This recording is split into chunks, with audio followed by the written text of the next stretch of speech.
मेरी बहन बहुत कम बोलती थी, मुस्कुराती जरूर थी, मगर आंखों में हमेशा एक सवाल रहता था। जब अम्मी बीमार हुई, घर की जिम्मेदारी उसके कंधों पर आ गई। खाना, सफाई, दवा और साथ में अपनी ख्वाहिशों का कत्ल। मैं कहता था, बस थोड़ा सब्र कर लो, सब ठीक हो जाएगा। वह मुस्कुरा कर कहती, भाई मैं ठीक हूं। उसे नए कपड़े पसंद थे, मगर उसने कभी फरमाइश नहीं की। कॉलेज जाना चाहती थी, मगर फीस का जिक्र भी न छेड़ा।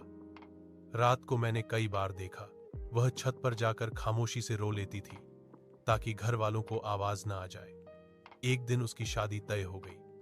सब खुश थे, सिवाय उसके। मैंने पूछा, खुश नहीं हो? वह बोली, खुश हूं भाई, बस खुद को कहीं छोड़ आई हूं। शादी के बाद वह कभी हंसती, कभी खामोश हो जाती।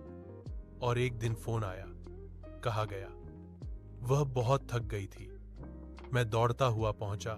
वह बिस्तर पर लेटी थी, आंखें बंद, चेहरा शांत। ऐसा लग रहा था जैसे आखिरकार उसे आराम मिल गया हो। आज जब कोई पूछता है, सबसे ज्यादा किसकी कमी महसूस होती है, मैं कहता हूं, इस बहन की जो सबके लिए जीती रही, मगर अपने लिए कभी न जी सकी। आखिरी पंक्ति कुछ लोग शोर नहीं मचाते, बस खामोशी से टूट जाते हैं।